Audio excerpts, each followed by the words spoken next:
Bonsoir, très heureux de vous retrouver pour cette semaine consacrée aux paraboles scandaleuses que l'on trouve dans les évangiles. Donc c'est vrai qu'il y a de nombreuses paraboles qui nous semblent assez scandaleuses, en tout cas on ne comprend pas bien, on les trouve parfois violentes, parfois injustes, et on va essayer de débroussailler un peu de tout ça et de vous proposer plusieurs pistes. Et comme vous le savez, on l'a déjà dit plusieurs fois, les paraboles ça ouvre tout un champ d'interprétation. Donc ça sera aussi à vous de réagir. Vous pouvez réagir d'ailleurs en direct, poser des questions, proposer des nouvelles pistes. Donc pour ce soir, ça va durer à peu près 3/4 d'heure. Je dis à peu près parce que des fois on est plus bavard que ce qu'on essaye de faire. Donc on aimerait que ça dure 40 minutes, mais voilà. Donc on vous donne rendez-vous tous les soirs de la semaine pour une demi-heure à 3/4 d'heure de réflexion autour des paraboles. Et donc ce soir, Louis et moi, nous vous proposons 2 paraboles qui se trouvent dans l'évangile de Luc au chapitre 16.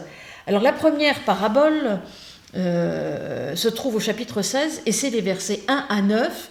Donc si vous voulez ouvrir vos Bibles chez vous, ça peut être bien, parce que comme on va quand même faire référence au texte de temps en temps, et je vous propose de lire cette parabole. Et moi je vous proposerai une autre parabole qui se trouve aussi dans le chapitre 16 de l'évangile de Luc. Mais on commence par la parabole dite... Non, je ne donne pas le titre parce que les titres déjà ça oriente déjà beaucoup de choses. Mais cela dit, c'est une parabole intéressante. Effectivement, le titre, on verra. Est-ce que l'intendant est honnête ou pas? Est-ce qu'il est fidèle ou pas fidèle? Enfin, c'est une parabole très compliquée parce qu'apparemment, elle donne en exemple quelqu'un qui est pas honnête, quoi. C'est-à-dire qui dilapide les biens de son maître et qui ensuite profite de l'argent qui ne lui appartient pas pour se faire des amis. Donc, a priori, c'est pas une très très bonne idée. Et voilà en quoi c'est scandaleux, comment Jésus peut prendre comme exemple et comme modèle un filou qui est fondamentalement malhonnête. Il fait du détournement de biens sociaux.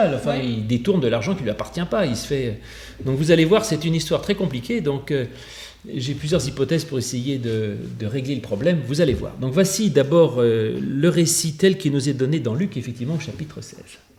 Alors c'est-à-dire Jésus, disait aux disciples, un homme riche avait un intendant. Celui-ci fut accusé de dilapider ses biens. Il l'appela et il lui dit, « Qu'est-ce que j'entends dire de toi ? Rends compte de ton intendance, car tu ne pourras plus être mon intendant. » L'intendant se dit, « Que vais-je faire puisque mon maître me retire l'intendance ? Bêcher ? Je n'en aurai pas la force. Mendier ? J'aurai honte. Je sais ce que je vais faire pour qu'il y ait des gens qui m'accueillent chez eux quand je serai relevé de mon intendance. » Alors il fit appeler chacun des débiteurs de son maître. Il dit au premier, « Combien dois-tu à mon maître ? 100 battes d'huile, répondit-il. Et lui dit, « Prends ton billet, assieds-toi vite, écris, 50. » Il dit ensuite à un autre, « Et toi, combien dois-tu ? 100 corps de blé, répondit-il. Et lui dit, « Prends ton billet et écris 80. » Le maître félicita l'intendant injuste parce qu'il avait agi en homme avisé. Car les gens de ce monde sont plus avisés dans leur rapport à leurs semblables que les fils de la lumière. Eh bien moi je vous dis, faites-vous des amis avec le mammon de l'injustice pour que, quand il fera défaut, il vous accueille dans les demeures éternelles. Merci Florence. Alors voilà, ce récit étonnant, vous avez bien compris. Donc l'intendant aujourd'hui dilapide les biens de son maître. Son maître lui dit, écoute, je vais te virer, mais tu as encore quelques temps. Donc lui essaye de profiter du temps qu'il a encore la main sur les biens du maître pour, a priori, il réduit les dettes donc, des débiteurs pour que les débiteurs lui soient reconnaissants. C'est-à-dire qu'il dit combien tu dois, 100 mesures d'huile, et il lui dit écris 50, c'est-à-dire qu'il fait cadeau de 50 mesures d'huile sur le dos de son maître. Donc comment Jésus peut-il prendre comme exemple un tel personnage ? Alors il y a plusieurs explications. D'abord, il y en a une qui est très astucieuse, qui consiste à dire qu'en fait, le débiteur n'est pas du tout malhonnête. Parce que, l'idée c'est qu'autrefois, quand quelqu'un devait relever une dette, en fait, il en gardait toujours une part pour lui. C'est comme aujourd'hui, il y a des cabinets qui sont spécialisés pour relever les dettes, et à ce moment-là, ils gardent pour eux une partie. Et que par conséquent, le serviteur, quand il obtient que l'autre paye sa dette, il y en avait la moitié pour lui. Et que quand il lui dit « écris 50 au lieu de 100 », ça veut dire qu'il lui fait cadeau de sa part. Donc il lui dit, tu ne dois plus que 50, c'est-à-dire tu rendras 50 au maître et moi je te fais cadeau des 50 que j'aurais dû prendre. Autrement dit, le serviteur ne lèse absolument pas son maître, il est au contraire très généreux puisqu'il fait cadeau de sa propre part et donc en fait il n'est pas malhonnête. Donc, tu as raison de dire tout à l'heure, quand on nous dit intendant infidèle, il n'est pas infidèle, il est au contraire très désintéressé. La solution est astucieuse, mais à mon avis n'a à peu près aucun intérêt. Parce que, d'abord, je pense qu'elle est fausse. Enfin, peut-être que l'histoire est vraie, mais par rapport à la parabole, je ne pense pas que ce soit juste. Et qu'en tout cas, ça donnerait juste une petite morale assez peu intéressante qui ne me semble pas tout à fait me satisfaire. Alors, autre solution, donc, cherchons-en d'autres. J'en ai d'autres dans ma manche, évidemment. L'autre solution, la plus évidente, c'est de dire, en fait, on peut résoudre ça par ce qu'on appelle la théologie des deux règnes, c'est-à-dire que le règne de ce monde ne fonctionne pas comme le règne de Dieu et que Jésus prend des exemples dans la vie réelle pour essayer d'expliquer comment fonctionne le royaume de Dieu, mais le royaume de Dieu ne fonctionne pas du tout comme le royaume de ce monde. Et que par conséquent, les paraboles ne sont pas des exemples à suivre pour ce qui est de la vie terrestre, ce sont des exemples qui permettent de comprendre comment ça se passe avec Dieu. Si je prends un autre exemple, la parabole du semeur, quand il dit un semeur sorti pour semer, jusque-là ça va. Ensuite, il sème sur la route, il sème sur les épines, il sème je ne sais plus où, sur les endroits qui n'ont aucun intérêt. C'est évidemment pas un exemple à suivre pour les laboureurs. Si vous êtes vous cultivateur, ne semez pas sur le goudron, contrairement à ce que dit la parabole du semeur. Donc il ne s'agit pas d'appliquer ça. Ou même la parabole, on y viendra je pense, des 100 brebis, là, les 99 brebis mises à l'écart. Il ne s'agit pas, si vous êtes berger, de tuer 99 brebis pour en sauver une. Ça n'a absolument aucun sens. Et donc, ces paraboles ne sont pas des exemples de moralité pour la vie d'ici-bas, mais ils parlent du royaume de Dieu. Et dans le royaume de Dieu, les choses ne se passent pas du tout comme ici-bas. Alors, de quoi s'agit-il ? Donc, essayons de comprendre comment fonctionne le royaume de Dieu. Alors, on peut le comprendre de différentes manières, là encore. Peut-être que l'on peut dire que dans la parabole, donc évidemment, le maître, a priori, c'est Dieu, le serviteur, a priori, c'est nous, et en fait, le serviteur dilapide les biens du maître, et au début, ça ne convient pas du tout au maître, mais la deuxième fois, ça lui convient. Alors, quelle est la différence ? Eh bien, les biens du maître, qu'est-ce que c'est ? C'est ce qui appartient à Dieu. Et qu'est-ce qui appartient à Dieu ? Je dirais, c'est la grâce, c'est l'amour, c'est le pardon. Et que par conséquent, Dieu nous dit que nous pouvons disposer des biens de Dieu, tant que c'est pour les remettre les dettes et tant que ce n'est pas pour soi. Parce qu'au début, le serviteur, on lui reprochait de dilapider les biens du maître à son profit. C'est-à-dire que ce serait le chrétien qui dirait « Ah ben c'est bon, puisque Dieu pardonne, puisqu'il y a la grâce, puisqu'il y a l'amour de Dieu, je peux faire n'importe quoi, tout m'est autorisé, et donc vivrai aux dépens de la grâce de Dieu. » La grâce de Dieu n'est pas là pour qu'on vive à ses dépens, mais elle est là pour nous responsabiliser, autrement dit. Donc vivre aux dépens de la grâce, ce serait un mauvais usage de la grâce, et en gros Dieu dit, si l'usage de la grâce que tu fais, c'est uniquement de te dire, puisque c'est comme ça, j'ai aucune exigence en ce qui me concerne, tu ne pourras pas vivre éternellement de la grâce, tu seras exclu de cette logique de la grâce. Ça, je comprends. Et dans la deuxième partie, quand il remet les dettes, Dieu dit, écoute, là, je veux bien.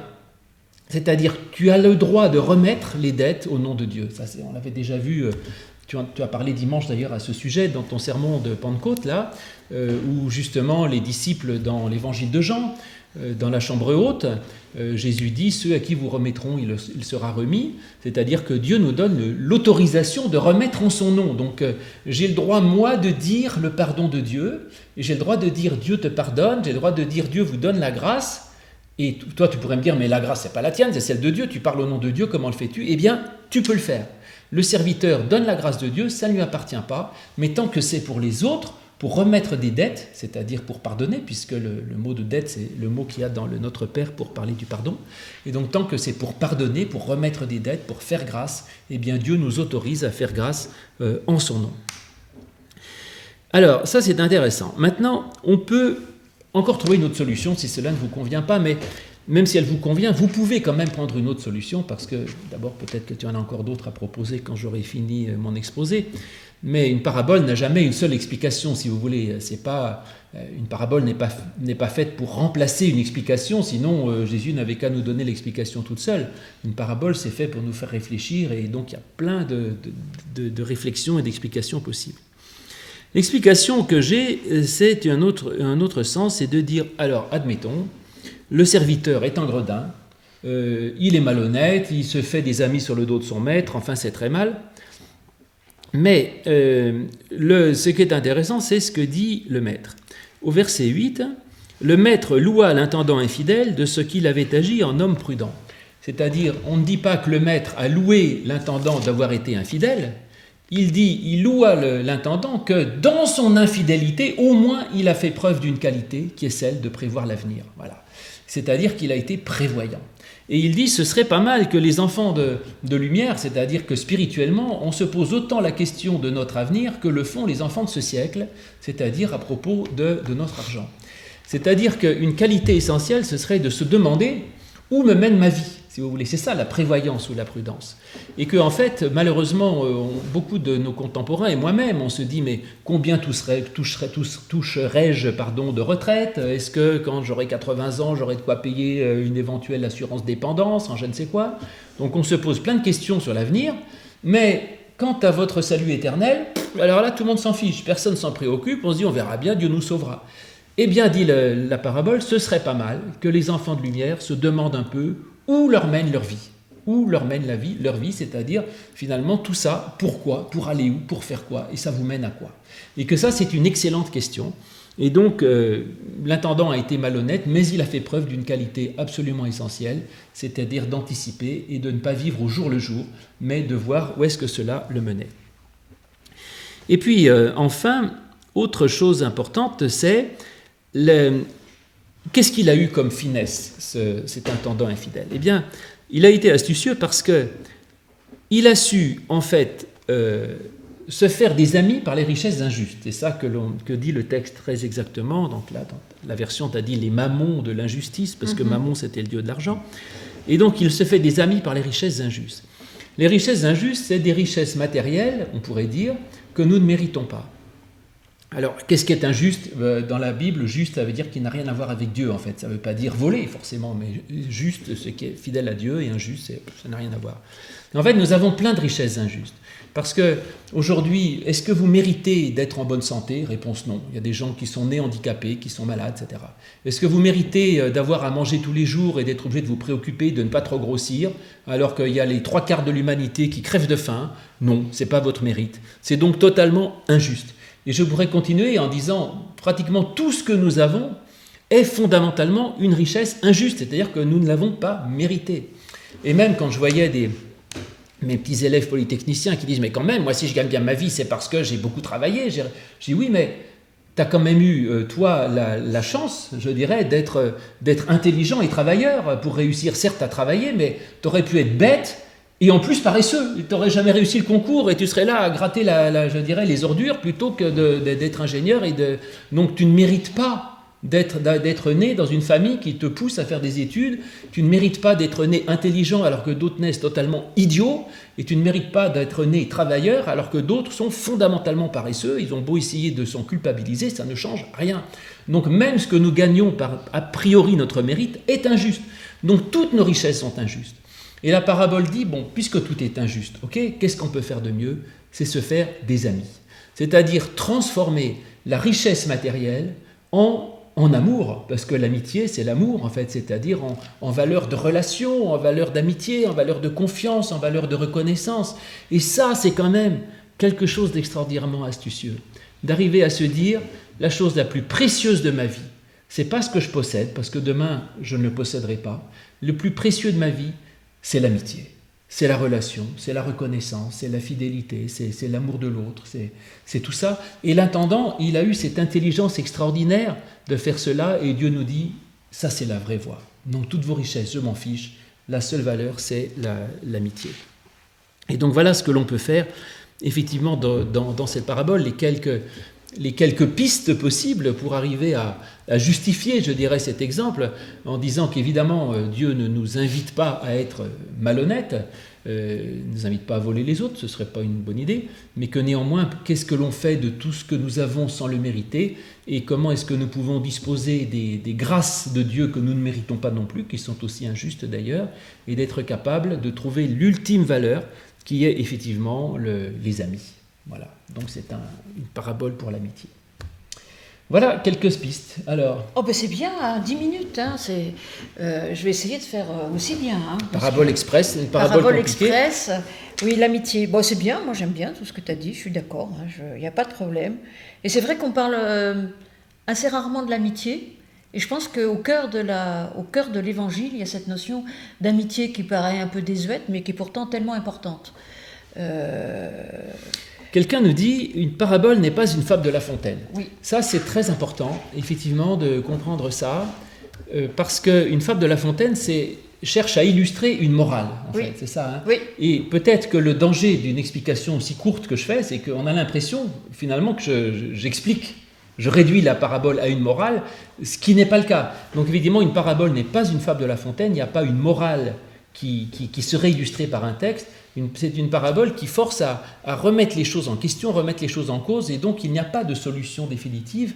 Donc ça repose la question de la richesse, du juste, de l'injuste, de l'honnêteté, des dons de Dieu et de la relation à l'autre. Oui, oui, mais je vais juste une chose sur quart d'heure, la minute culturelle sur les fables de La Fontaine et les paraboles, c'est qu'il existe dans l'Ancien Testament une parabole qui... Vous savez que La Fontaine a quand même beaucoup pioché chez Ésope, c'est ça, non ? Oui, voilà. Chez Ésope, qui était un écrivain grec. Et il existe dans l'Ancien Testament, dans le livre des Juges, je crois au chapitre 9, une parabole qui est pratiquement mot pour mot, où il y a un paragraphe en moins chez Ésope, qui est la même dans le livre des Juges et chez Ésope. Donc c'est la parabole... de l'arbre qui ne voulait pas être des arbres qui ne voulaient pas être roi. Enfin, donc c'est assez intéressant de voir aussi que ce langage de la parabole est quand même un langage très courant à l'époque de Jésus, qu'on trouve déjà dans l'Ancien Testament et qu'on trouve aussi dans le judaïsme. Ça s'appelle machal, d'ailleurs c'est plutôt comparaison, machal, la parabole étant pas vraiment qu'une comparaison, puisque c'est une comparaison ou une métaphore, pour dire les choses de manière plus scientifique, mise en récit. Donc, l'importance du récit qui, justement, permet de cette grande richesse d'interprétation. Puis bon, comme tu l'as dit, hein, t'as posé quelques pistes, mais si vous avez d'autres pistes, on est toujours preneur. Hein, et plus on cherche dans les paraboles, et plus on trouve de sens. Mais c'est vrai que la parabole... n'est pas là pour illustrer une morale, contrairement à ce qu'on pourrait croire. Et qu'à chaque fois qu'on a voulu enfermer les paraboles là-dedans, eh ben, je pense que c'est une grosse erreur. Et on a souvent voulu faire ça. Sur l'intendant infidèle, tu avais d'autres pistes à proposer ? Non, je trouve que c'est déjà pas mal. Et bon, bah alors on va passer à la suite. Moi, j'aime bien finalement cet intendant infidèle, même s'il est un peu filou, il s'en sort pas si mal. Parce qu'on aurait pu... Non, une piste que pas très évangélique. Hein. Je veux dire, peut-être que finalement, le maître, il aurait pu se décourager, dire, bah, finalement, je me débrouille, tant pis pour lui, il va me virer, donc je fais rien. Donc, bah oui. Donc, je m'en vais, il se débrouille, et puis... Ah oui, c'est quand même pris en main, tu veux dire. Bah, le maître, il a quand même touché 50 d'un côté, 80 de l'autre, donc, parce qu'il s'est bougé, peut-être pas pour les bonnes raisons, mais au moins, il a... Enfin bon, c'est pas très évangélique, hein, ce que je dis, donc... On va passer à une parabole qui, pour le coup, n'est pas du tout évangélique, celle-là. Moi, j'ai toujours eu beaucoup de mal avec elle, alors j'ai quelques pistes à vous proposer, et bien on verra. Donc, elle se trouve dans le livre de Luc, toujours, au chapitre 16, les versets 19 à 31. Il y avait un homme riche qui était vêtu de pourpre et de fin lin, et qui chaque jour menait une joyeuse et brillante vie. C'est tout comme moi, en fait. Bah oui. Tes vertus de pourpre et de fin, hein. Un pauvre couvert d'ulcères du nom de Lazare était couché à son portail, et il aurait désiré se rassasier de ce qui tombait de la table du riche. Même les chiens venaient lécher ses ulcères. Le pauvre mourut et fut porté par les anges dans le sein d'Abraham. Le riche aussi mourut et fut enseveli. Dans le séjour des morts, il leva les yeux, et en proie au tourment, il vit au loin Abraham et Lazare dans son sein. Il s'écria « Père Abraham, aie pitié de moi, envoie Lazare pour qu'il trempe le bout de son doigt dans l'eau et me rafraîchisse la langue, car je souffre dans cette flamme. » Abraham répondit « Mon enfant, souviens-toi que tu as reçu tes biens pendant ta vie et que de même Lazare a eu des maux. Maintenant, il est ici consolé et toi tu souffres. Et en plus de tout cela, entre nous et vous se trouve un grand abîme, afin que ceux qui voudraient passer d'ici vers nous ne puissent le faire, et qu'on ne parvienne pas non plus de là vers nous. Le riche dit, mais je te demande donc, Père, d'envoyer Lazare dans la maison de mon Père, car j'ai 5 frères, qu'il leur apporte son témoignage, afin qu'ils ne viennent pas aussi dans ce lieu de tourment. Abraham répondit, ils ont Moïse et les prophètes, qu'ils les écoutent. Et il dit, non, Père Abraham, mais si quelqu'un des morts va vers eux, ils se repentiront. Et Abraham lui dit, s'ils n'écoutent pas Moïse et les prophètes, ils ne se laisseront pas persuader, même si quelqu'un ressuscitait d'entre les morts. Oui. Donc je trouve que c'est vraiment pas une parabole, je la trouve pas du tout évangélique en fait, cette parabole, parce que si c'est ça le royaume de Dieu, puisque tu t'as dit justement d'ailleurs que la plupart des paraboles sont là pour nous montrer un peu du royaume de Dieu, qui commence d'ailleurs ici, je veux dire, parce que quand tu dis qu'on peut pardonner et remettre la dette aux autres, ce n'est pas qu'une question de remise de dette après, dans un au-delà, c'est déjà ici et maintenant. Et là, on a l'impression que, puisqu'on nous raconte ce qui se passe après la mort, que ça serait une image du royaume de Dieu. Si c'est ça le royaume de Dieu, moi j'en veux pas, je préfère, c'est pas la peine que je m'embête à essayer de faire des choses bien. Je ne devrais pas dire ça parce que ça ne fonctionne pas comme ça, c'est vrai qu'on est sauvé par grâce. Mais en tout cas, je trouve que cette image est assez épouvantable. Alors on va essayer de voir ce qui se passe. Et puis tout à l'heure, je disais que quand on veut enfermer un texte, un récit dans une morale, c'est vrai que là on a l'impression d'avoir un méchant riche et un gentil pauvre. Est-ce que tous les riches sont méchants? Est-ce que tous les pauvres sont condamnés à être gentils? C'est pas si simple, je trouve que dans cette parabole, il y a plein de choses qui vont nous déplacer, qui font que on ne sait pas trop quand même. Alors c'est sûr qu'il n'est pas sympathique, cet homme qui est vêtu de pourpre et de lin, qui ne regarde même pas ce pauvre bougre qui est là assis sous son porche, qui en plus de ça, non seulement il n'a pas à manger, mais il sert de nourriture pour les chiens. C'est assez épouvantable la description. Tout comme sera épouvantable la description après. Donc oui, ce riche n'est pas du tout sympathique, et finalement qu'il aille brûler en enfer, c'est bien fait pour lui. Mais je trouve pas du tout, je vois pas les choses comme ça. Alors pourquoi Jésus raconte ça? Alors déjà, ce qui est intéressant, c'est que ça vient de manière assez abrupte dans le chapitre 16 de l'évangile de Luc. D'un seul coup, ça arrive comme ça, sans introduction, sans qu'on nous dise, et Jésus se dit, ou il se mit à parler en parabole. D'ailleurs, il y a le Codex de Bèze qui est venu et qui a réorienter ça en disant Jésus dit une parabole, mais ça arrive de manière assez abrupte, on peut s'interroger pourquoi. Donc, et on va essayer de voir que cette parabole, qui est aussi un bien propre de Luc, intervient dans un contexte de question d'argent. Vous avez vu, Louis, juste avant, parlait de cet intendant habile du Mammon. Juste avant, on nous dit que les pharisiens aiment l'argent. Alors ça pourrait en effet nous orienter vers une histoire du riche, du pauvre, comme il y a l'histoire du jeune homme riche qui a beaucoup de mal à tout lâcher pour suivre Jésus. Mais comme toujours, dans les histoires, dans l'évangile en général, tout est plus complexe.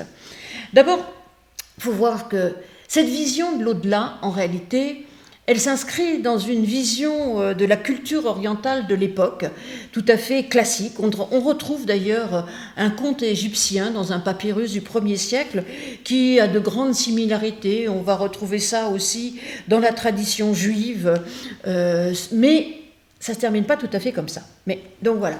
Donc on voit, et ça reflète vraiment la vision de l'au-delà qu'ont les personnes à qui s'adresse Jésus. Et en réalité, je pense, moi, que Jésus critique cette vision de l'au-delà. Parce que cette vision de l'au-delà, qu'est-ce que c'est? Si ce n'est un monde renversé. C'est-à-dire, ici-bas, les riches, ça va bien pour eux, les pauvres, ça va mal pour eux, et puis plus tard, ça va être renversé. Et je trouve qu'en plus, cette vision proposée est tout à fait dangereuse, parce que ça permet de dire, mon vieux, t'es pauvre, tu souffres ici, allez, souffre encore un peu, et après, tu vas voir, ça ira beaucoup mieux. J'appuie là-dessus parce qu'en réalité, si on fait bien attention, Lazare, là, après, ça ne se passe pas tellement mieux pour lui, je trouve. Alors évidemment, il est dans les bras d'Abraham, mais ce qui est intéressant, c'est de voir, il y a plein de trucs qui collent pas dans cette parabole, c'est que Lazare qui est la seule personne nommée ici, le riche, il n'a pas de nom. C'est-à-dire, c'est un peu le contraire de la vie courante, c'est-à-dire qu'on connaît le nom des riches, je peux vous en citer pas mal, Pinault, Jeff Bezos, c'est ça, c'est celui qui est le plus riche, là, Elon Musk, là, qui nous envoie mais des pauvres, ils n'ont pas de nom, ils s'appellent SDF, voilà, bref, donc, ou sans papier, ou ils n'ont pas de nom. Donc là, on voit qu'on est dans un monde où les choses sont un peu étranges, c'est-à-dire que c'est Lazare qui est nommé. Et puis Lazare, son nom, c'est pas n'importe quel nom, c'est Éléazar, c'est Dieu a pitié, c'est ça, non? Oui. Donc, d'ailleurs, il y en a un autre Lazare dans l'évangile de Jean, j'y viendrai tout à l'heure. Et donc, il est nommé. Il est nommé, mais il n'a jamais le droit à la parole. Alors, d'un côté, il se fait manger par les chiens, et de l'autre côté, dans les bras d'Abraham, certes, c'est beaucoup plus sympathique. Mais quand même, c'est-à-dire que même le riche, une fois qu'il est dans l'autre monde, ne s'adresse toujours pas à Lazare. Enfin, et c'est Abraham qui répond en tout cas. C'est Abraham qui prend la parole, qui prend les choses en main, et finalement le pauvre Lazare, il n'a pas le droit à la parole, même s'il avait envie, pourquoi pas, de pardonner, de dire finalement, et maintenant que je suis là, je peux lui tendre la main. Eh bien non, il y a ce gouffre. Et ce gouffre, en fait, entre un côté et l'autre, c'est l'image non pas du monde de l'autre là, mais de notre monde à nous. Alors voilà, il y a quand même quelque chose d'intéressant aussi. Et puis il y a des oppositions, mais il y a aussi des glissements. Le premier glissement, c'est dans la première partie, dans le monde du ci-bas, c'est l'opposition entre la richesse et la pauvreté. Et en fait, le deuxième, dans le monde après, c'est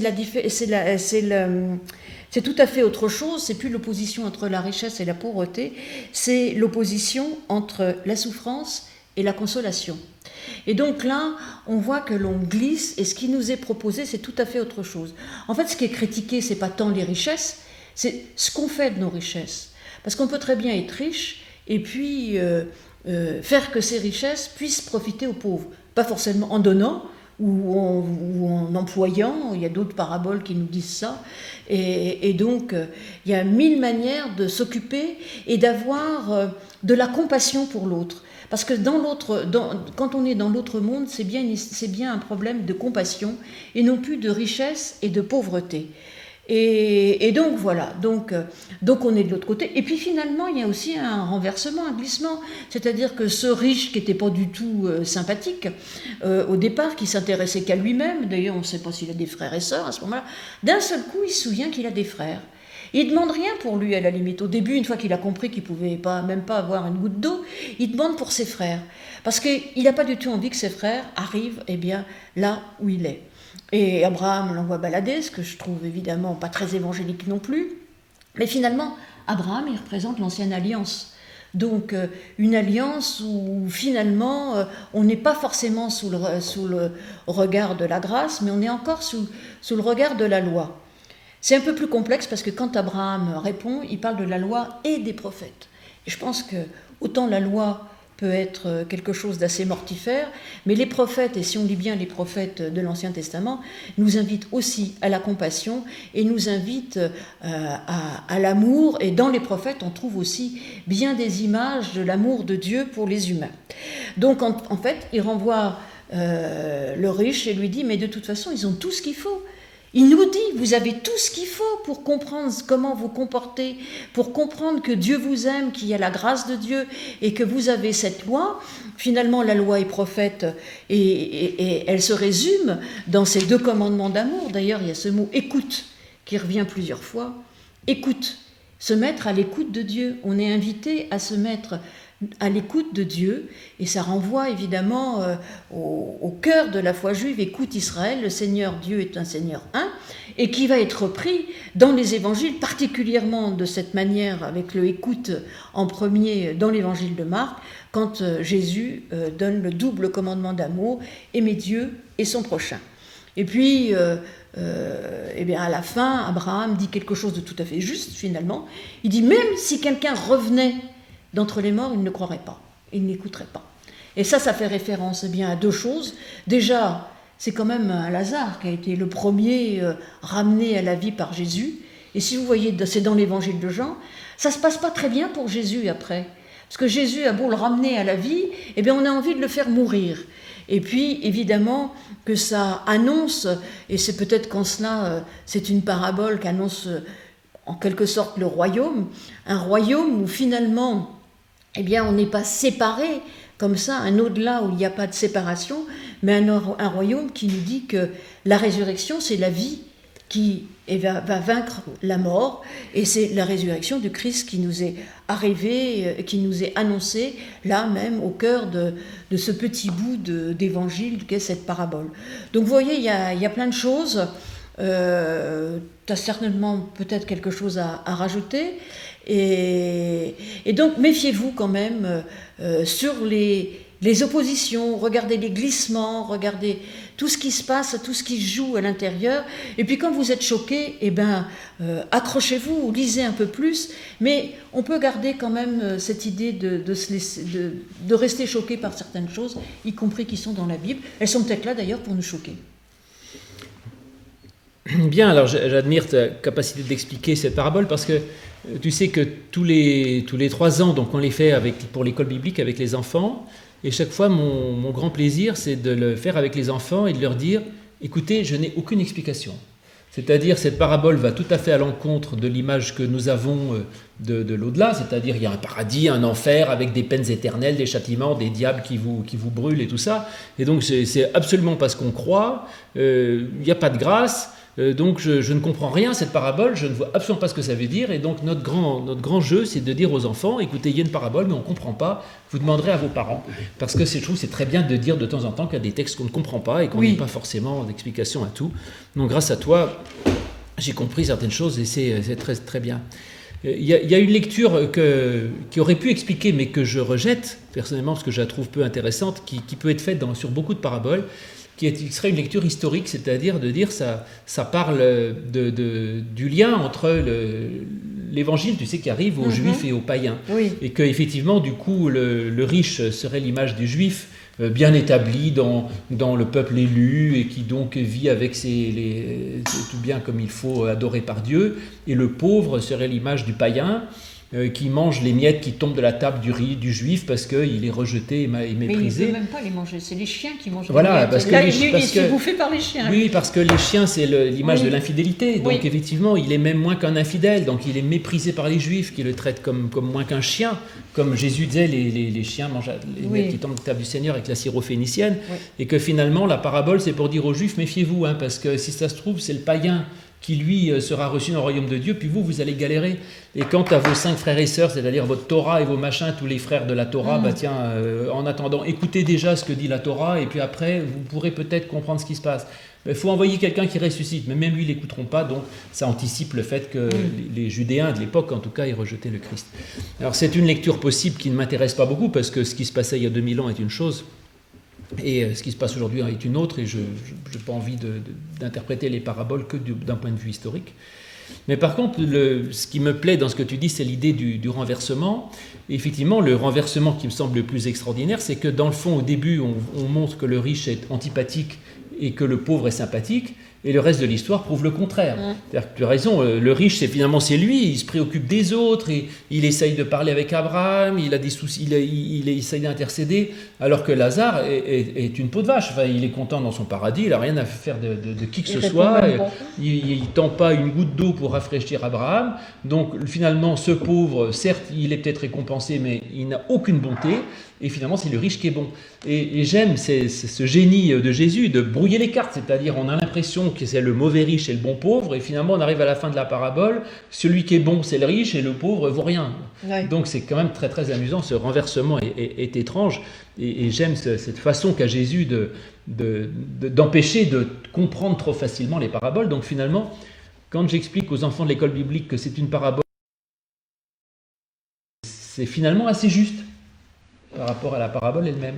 Oui, mais je pense que, je suis tout à fait d'accord, je pense que quand même c'est une critique de la vision, parce qu'il s'adresse aux pharisiens, qui ont cette vision de l'au-delà, il y a est-ce qu'il y a, est-ce que je pourrais, quelle sera ma femme c'est pas là, mais je veux dire, quand je vais ressusciter, si j'ai eu cette femme, qu'elle sera mon épouse, ou c'est plutôt le contraire d'ailleurs, c'est plutôt qu'elle sera le mari de la femme. Mais donc, qu'est-ce qui va se passer dans l'au-delà? Et c'est vraiment une vision que je pense que Jésus critique cette vision d'un au-delà avec un paradis et un enfer. L'Église, y compris les protestants d'ailleurs, ont donné cette idée d'un au-delà avec un paradis et un enfer. Je pense qu'il n'y a aucune description en fait dans la Bible pour nous dire ce que c'est que l'au-delà. Et quand Jésus nous parle des royaumes, du royaume de Dieu, c'est déjà ici et au-delà, certainement, et c'est jamais cette image-là. Et moi, je pense qu'il critique, c'est-à-dire, vous croyez ça, vous les pharisiens, vous êtes riches, alors vous croyez ça, donc je vais vous raconter un truc pour comme tu dis, pour vous dire que finalement, les riches, ils ne seront peut-être pas récompensés après, alors méfiez-vous. Mais ce n'est pas du tout la vision de Jésus, en fait. Hein. Alors peut-être aussi que Jésus utilise tout simplement la croyance populaire de son temps. C'est-à-dire, de toute façon, c'est une parabole. De même que je vous ai dit, il ne s'agit pas de justifier le substrat de la parabole. C'est-à-dire, il ne s'agit pas de semer sur le goudron, il ne s'agit pas de détourner les biens de son maître, et il ne s'agit pas non plus forcément de croire dans ce qui se passe là. Jésus probablement utilise une croyance populaire. Je pense que, certes, ce n'est pas biblique, ce type d'image, mais cela dit, je crois que dans le judaïsme, le bas judaïsme de l'époque, le peuple croyait dans l'enfer et le paradis, donc il y avait une sorte de croyance populaire. Chez les Grecs aussi. Voilà, donc Jésus réutilise une sorte de croyance populaire et il la prend à son compte pour essayer de faire passer autre chose. Donc une fois de plus, il faut sortir du substrat de la parabole qui ne parle absolument ni d'enfer ni de paradis, mais qui parle certainement d'autre chose. Exactement. Je pense même qu'il utilise une croyance populaire pour la critiquer en réalité.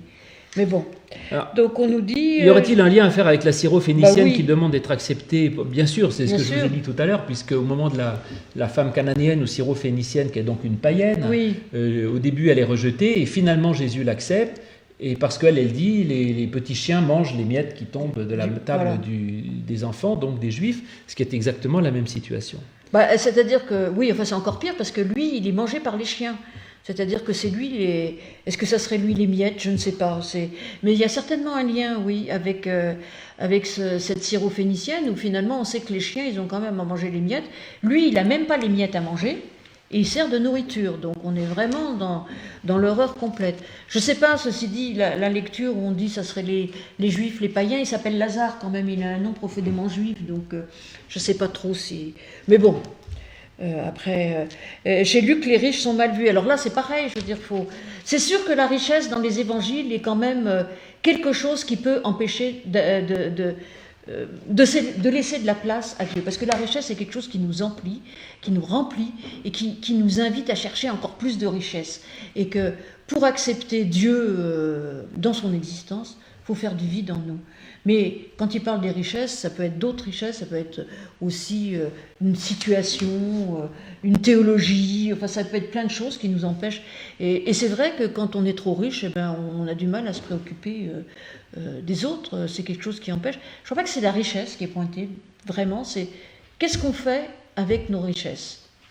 Oui, c'est vrai que quelqu'un nous dit, d'ailleurs chez Luc, les riches sont mal vus, il n'y a pas que chez Luc, dans l'Évangile en général, il y a des mots durs sur les riches, mais ce qui me plaît le plus, c'est la clé pour moi de ça, c'est la première des béatitudes, heureux ceux qui ont un esprit de pauvreté, car le royaume de Dieu est à eux. Donc il ne s'agit pas d'une richesse avec une jauge matérielle, de savoir est-ce que j'ai 1000 euros, 1 million, 1 milliard, c'est pas ce niveau-là de richesse, c'est l'esprit qu'on a, c'est-à-dire est-ce que j'ai un attachement à ce que je possède ou pas. D'ailleurs, il y a un très beau verset de psaume, mais je ne sais pas lequel, qui dit « Si tu accumules des biens, n'y mets pas ton cœur ». Et je trouve que c'est très juste comme idée, c'est-à-dire le riche qui est mal vu, c'est celui qui s'attache à ce qu'il possède. Et effectivement, il y a des gens qui possèdent beaucoup, mais qui se savent pauvres, parce qu'ils savent qu'en fait, ce qu'ils possèdent, ils ne le possèdent pas, qu'ils peuvent le perdre, et que de toute façon, ils mourront sans rien emporter.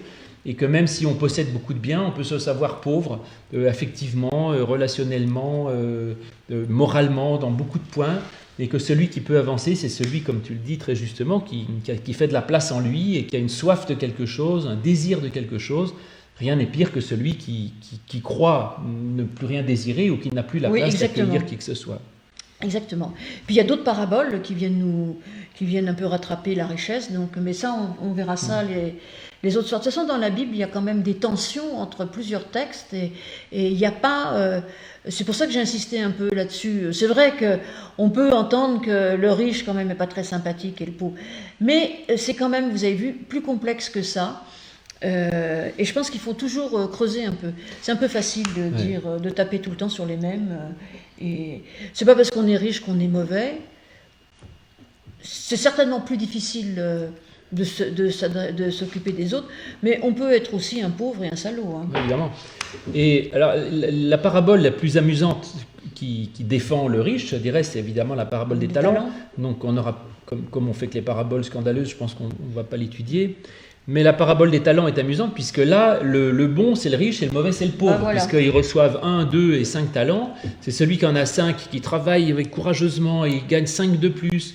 Et celui qui en a qu'un, il n'a rien à faire, il l'enterre, et finalement, on lui prend son talent et on en donne aux plus riches. Et la parabole dit, on donnera à celui qui a, et à celui qui n'a pas, on ôtera même ce qu'il a. Ce qui est, une fois de plus, un renversement très étonnant, parce qu'on aurait attendu que Jésus fasse sa parabole complètement à l'envers. Qu'il y ait un riche qui foute rien, qu'il y ait un pauvre avec un talent, il en gagne un deuxième, on dit c'est formidable, puisque tu as été généreux, travailleur, prenez à celui qui en avait reçu 5 et qui n'a rien fichu, donnez-le à celui qui en avait peu, parce qu'on donnera à celui qui n'a pas, et celui qui a, on retirera ce qu'il croyait avoir. Et là, on aurait une parabole totalement évangélique. Et voilà qu'à la fin de l'évangile de Matthieu, Jésus renverse les choses, et tout à coup, c'est le contraire. C'est le pauvre qui perd tout et le riche qui gagne plus, ce qui montre que même dans la pauvreté, il y a un risque de se dire, puisque j'ai rien, tout le monde me doit tout, et donc le pauvre n'est pas forcément bon, le pauvre risque de ne pas comprendre qu'il a quelque chose, et le riche peut avoir une vraie valeur, parce qu'avec ce qu'il a, il peut se sentir responsable, il peut essayer de faire des choses pour les autres, de travailler et de se responsabiliser. Et donc voilà Jésus qui est toujours dans les renversements, comme tu le disais, et qui empêche toujours de trouver des solutions trop simples à son évangile. Voilà mes amis. Donc, demain. Demain, nous ferons encore deux autres paraboles, courtes ou pas, on verra. Et puis, vous pouvez poser vos questions.